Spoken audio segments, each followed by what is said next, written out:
My Brother Sam is Dead by James Lincoln Collier. Chapter 10. Having father gone was strange. The tavern seemed cold and empty, the way it is when you wake up at night and realize that the fires have gone out. Mother didn't cry, except right at the beginning, the night I told her what had happened. She went on believing that he was alive. They had no reason to kill him, Timothy. I believe they're holding him somewhere. They'll let him go by and by. But the days passed, and he didn't come home, and soon she changed her story. He's in a prison ship somewhere, she said. As soon as this terrible war is over, he'll come home again. I didn't know whether she was saying what she believed or was just trying to keep me from thinking that my father was dead. Now half the family was gone, and our lives were really changed. Mother and I had all the work to do, which meant that there were hardly any time off for either of us. We even had to work on Sunday, which was a sin. God will forgive us, Timmy, Mother said. Don't worry about it. I'm sure of that. I didn't tell her that I wasn't worried. But the work worried me all right. There was so much to do. Old Prue and the chickens and sheep to take care of, in the spring planting the corn and greens we needed for the tavern, and the cleaning and the cooking. And of course, somebody had to be at the tap all the time to draw beer and serve the meals to travelers and make up beds for people who came through needing a place to sleep.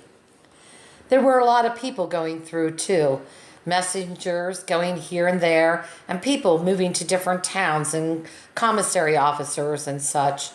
So business seemed good, but actually it wasn't, because a lot of people, the ones on official business, paid in commissary notes, which were just pieces of paper that wouldn't be worth anything at all unless the rebels won. You couldn't buy very much with the commissary notes. A lot of people wouldn't take them unless they were strong patriots and felt they ought to in order to show faith in George Washington and the rebel government. Business was good in the store too. Food was in short supply, and so was everything else, and we could sell anything we could get our hands on: cloth, farming tools, wheat, sugar, rum, anything at all. We even started dealing in used goods. Farmers were desperate for everything: shovels, plowshares, candle molds, churns, and all the rest of it. Sometimes Mother would hear of a widow whose husband had died or been killed in the war and couldn't manage the farm anymore. She'd be willing to sell us the old farming tools, and we could easily resell them at a good price. But even that didn't help much. Prices kept going up, and depreciation of the paper money took a lot of the profit out of it. You'd sell a bag of nails for a shilling, and when you went out to buy some more, you'd find that the price had gone up to 2 shillings. So you came out behind. We'd raised the price of nails, and then by the time we were able to get a hold of any more, the price would have gone up again, and we'd still be behind. Of course, you weren't supposed to raise prices. The Connecticut General Assembly had made laws about how much you could charge for things. But the laws weren't any use. If you had to pay 2 shillings for nails, you couldn't sell them for 2 shillings, no matter what the law said. What we did was get around the law by charging the legal 2 shillings for the nails, or whatever it was, and then charge a shilling more for the bag we sold them in. It wasn't really honest, but we didn't have any choice. The whole thing really made me feel pretty sick, working that hard from sunrise to sunset and never being able to get ahead. But there was nothing we could do about it, except to pray every night that the war would end soon and Father and Sam would come home again. We spent a lot of time trying to get letters to Sam. Mother figured that once Sam realized that his own side had captured or maybe even killed his father, he'd come home and help manage things. He should be tired of playing soldier boy by now, Mother said. I should think that glory would have worn off. She had a talk with Colonel Reed about it. Colonel Reed had been head of a whole regiment of militia, but he quit the job. He said it was because he was too old, but everybody knew that was just an excuse.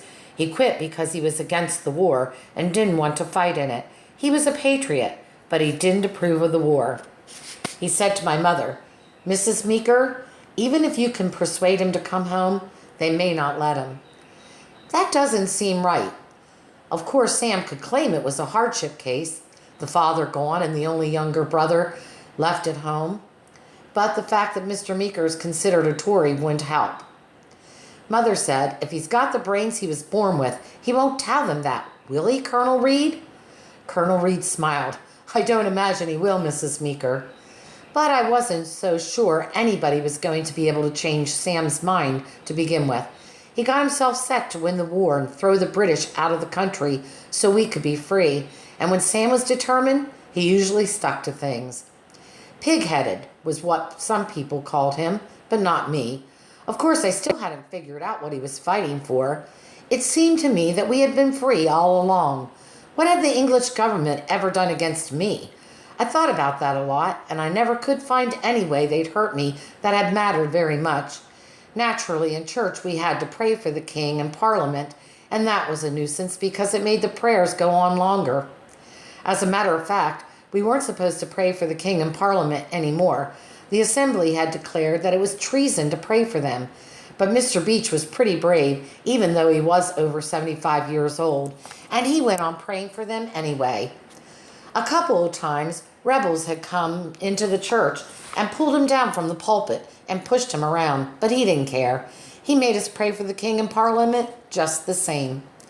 Still, besides having extra prayers, I couldn't think of anything the king had made me do that I didn't want to do, but that wasn't the way Sam felt about it, and I wasn't exactly sure he'd come home even when he finally found out that Father was gone.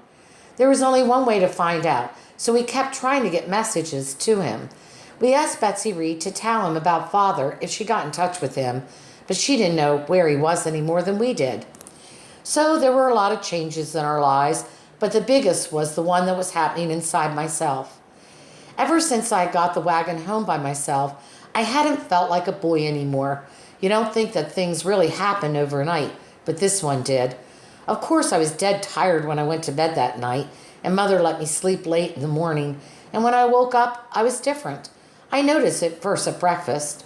Usually I sat there over my porridge moaning to myself about the chores I had to do, or having to go to school, or something, and trying to think of some way to get out of whatever it was.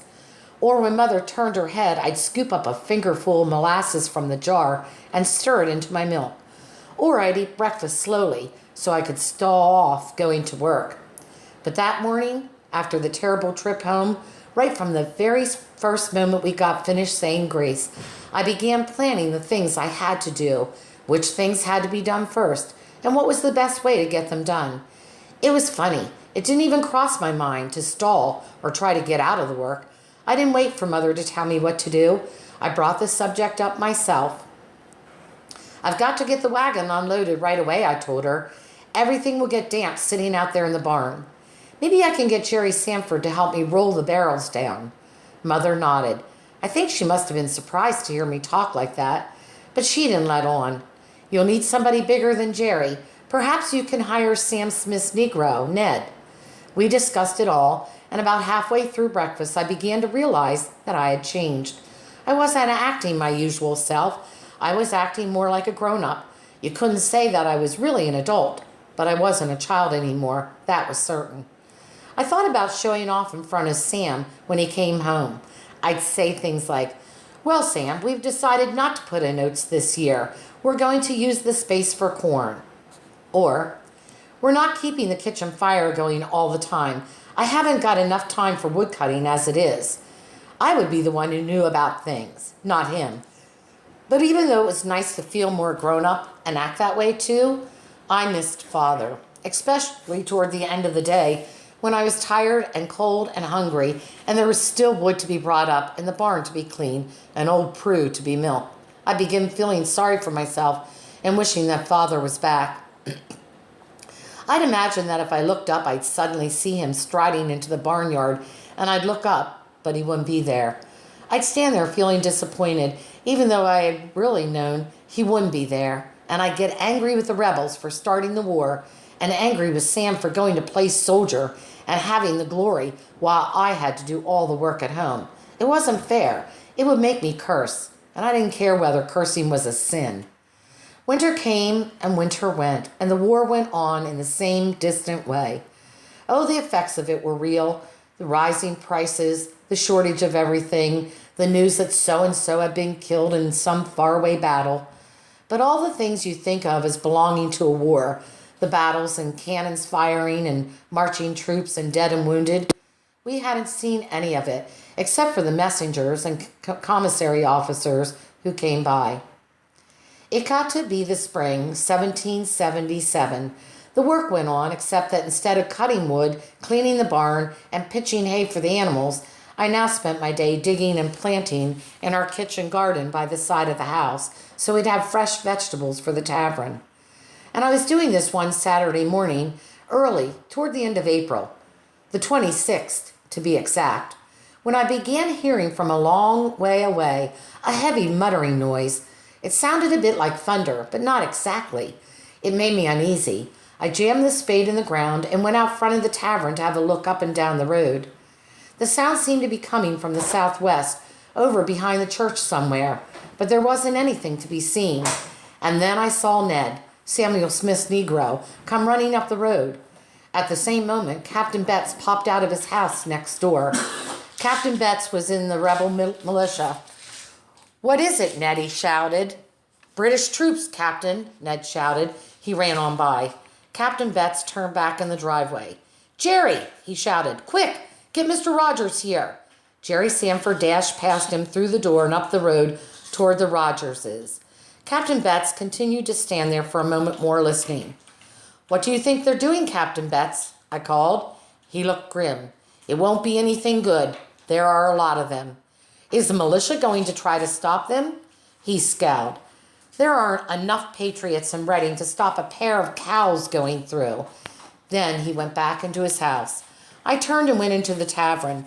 Mother was scouring some pots. "British troops coming," I told her. "What do you think they'll do?" "Drink and not pay for it," she said. "That's the rule with soldiers. Take the good pewter out to the barn and hide it in the hay." I did it, and then I ran back around to the front to watch the soldiers come. Now I could see a fine shading of dust in the air out behind the church, rising slowly and drifting away. The noise grew louder. I watched, and all at once through the hedgerows I caught a glimpse of movement and things flashing. In a moment the vanguard appeared around the bend. There was a drummer boy banging away in front, and a standard bearer, and then a couple of officers on horseback, and then the marching men. On down the road toward me they came. It was a frightening thing to see. They just kept coming on and on, as if nothing in the world could stop them. Now I could see cannons, each of them about 12 feet long and drawn by 2 horses. I figured they must be 6-pounders from what I'd read about. Behind them were wagons full of boxes and bags, powder and balls and such, I figured. The dust rose up through everything, turning the red uniforms, the cannons, the wagons, all a grayish brown. They marched past the tavern, pulled off onto the training ground, and broke formation. Mr. Rogers ran by with Jerry Sanford coming behind him as fast as they could. They dashed into Captain Betts' house. I hoped they weren't trying to get the train band organized to fight the British. That was impossible. There were hundreds of redcoats milling around on the training ground, maybe thousands even. Most of the people in the village were standing in their yards watching. The children kept dashing up to the road to the training ground to get a closer look until their mothers saw them and dragged them back home again. In the training ground, the soldiers were settling down to eat breakfast, dumping their packs on the ground and stacking their muskets into neat little teepees, 4 or 5 together. I kept hoping that some officers would come into the tavern for rum or beer or something to eat. I wanted to see them close up and listen to them talk. Oh, those troops were impressive looking, with all those belts and buckles and powder horns and bayonets and so forth dangling about their red uniforms. How could people like Sam expect to beat them? But the officers didn't come into the tavern. Instead, 3 or 4 of them rode up to Mr. Heron's house. I saw Mr. Heron open the door to let them in, and they disappeared. I guess that Mr. Heron had known in advance that they were coming. Probably he had set out a big breakfast for them. It gave me a funny feeling to realize that while Mr. Heron was giving the British officers rum and beef, Captain Betts and Mr. Roger were sitting in the Betts house 100 yards away, trying to figure out a way to kill them. I went on watching. Some of the bigger children had got away from their mothers and were standing at the edge of the training ground looking at the soldiers. After a while, the children began shouting questions at the men, like had they ever killed anybody, and weren't they afraid of the rebels, and so forth. The soldiers joked back with the kids, and after a while, I walked over myself and listened. "Where are you headed for?" I asked one of the redcoats. "If I knew, I wouldn't tell you." He had a funny accent. "Where are you from?" I asked. "Where are you from, lad?" "Right there," I pointed to the tavern. "Well, I'm from old Dublin," he said, "and I wished I was back there right now, 'stead of marching through this bloomin' place." "What's Ireland like?" "Oh, 'tis a lovely place, all green and cool, if you don't mind a spot of rain. How's you're not afraid of us, you tykes?" "We're mostly Tories here." Suddenly I realized that I was. Father's capture had done that. "Ah," he said, and I would have talked with him some more, but just then an officer came riding and shouted, "Get along, you bloody Yankee scum! Back to your mothers!" He slapped his quirt on his leg and we all ran. I stood in our yard watching. The officer shouted something to the soldiers. There was a scurrying around, and then 8 of them snatched up their guns, formed up into twos, and marched out behind the officer. He wheeled his horse about and trotted toward me. I jumped back and plunged for the tavern doorway. He galloped across our yard into the Betts' yard, pulled the horse up, and shouted some more orders. The soldiers charged for the Betts' door, bashed it open with the butt end of their rifles, and slammed into the house. 5 minutes later they came out again, pushing in front of them Captain Betts, Mr. Rogers, and Jerry Sanford. Jerry was dead white. He was trying not to cry, but the tears were squeezing out of his eyes, and he kept wiping his face with his sleeve. The soldiers pushed the 3 of them onto the road and tied their hands behind their backs and marched them onto the training ground through the troops. I knew now what the officers had gone up to Mr. Heron's for. It wasn't breakfast. It was to find out who the rebel leaders were. Now my mother was standing in the doorway beside me. "The brutes," she said. "What do they want with that little one? Can they think he's dangerous?" "What are they going to do with him, Mother?" "God have mercy on them," she said. "God have mercy on William Heron." "They won't shoot Jerry, would they?" "War turns men into beasts. It's cheaper to shoot a boy than to feed him." "I don't think they would, Mother. I don't think they'd shoot Jerry." It seemed unbelievable, but it made me go cold all the same. She shrugged. "Maybe not. Only the Lord knows about that. Come into the house before they take a fancy to you. Who knows what Mr. Heron told them about your brother?" "I'm all right, Mother." "Come into the house, Timothy. I've lost 2. I'm not losing another." I went in. I was full of all kinds of funny feelings. At first, when the troops had arrived, swaggering around so bold and gay, I had really admired them, but seeing them take Jerry Sanford off like that gave me a sick feeling in my stomach. I didn't think they'd shoot him. I figured they'd taken him away just because he lived with Captain Betts and happened to be there when the soldiers had come. But still, maybe they would shoot him. Maybe they would want to torture him for secrets or something. After all, he lived with one of the rebel leaders and might know what their plans were or whether they had ammunition stored someplace. I stood at the window watching. Mother told me to get away from the window and go about my work, but I didn't. I stayed there. Finally, about a half an hour later, the officers mounted their horses and began riding through the troops, shouting orders. Within a couple of minutes, the soldiers were formed up in the training ground, ready to march. And just as they were about to start off, there came the sound of a horse galloping. I dashed outside in time to see a horseman come over the rise of the road from the direction of Dansbury. He was dressed in ordinary clothes, and I guessed that he was a rebel messenger. Suddenly he spotted the British troops formed up on the training ground. He reined up and wheeled the horse around. Bending low, he kicked his heels into the horse and started to tear off back the way he'd come. There was a commotion in the British ranks and a quick fusillade of shots. The man suddenly straightened up in the saddle and flung his arms out. His head jerked backwards, and he slid off the back of the horse and lay still in the dusty road. A British officer shouted, and the troops marched out. The rider's horse was cantering off in a field, bucking. The troops marched past the body. None of them turned to look at him. Finally, the last of the wagons disappeared around the bend, and I started running down the road toward the body, scared of what I might see. Other people came running up too. The man was lying on his stomach with his face turned sideways. There was a tear in his shirt in the center of his back, and blood was soaking through the cloth, but sweat was running off his pale face, and he was breathing hard. "Pick him up and carry him to the tavern," Mr. Reed said. "Meeker, go up to Dr. Hobart's house and tell him we've got a wounded man down here." It was over 2 miles up to Dr. Hobart's. For a moment I thought about saddling up a horse, but the British troops were marching ahead of me in the direction of Dr. Hobart's, and I was afraid that if I came galloping by on a horse, they'd take me for a messenger and shoot me too.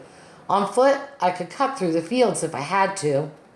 I began running. Within 5 minutes, I ran into a dusty haze kicked up by the troops, and I realized they must be just ahead of me. I jumped to the side of the road, swung over the stone wall, and cut across the pasture to the next stone wall, which is bordered by a line of trees. I slid over this wall and began running along it, parallel to the road. I figured out I would run past the British troops and come out ahead of them before they reached Dr. Hobart's house. It would take some running, though. The British column was a mile long.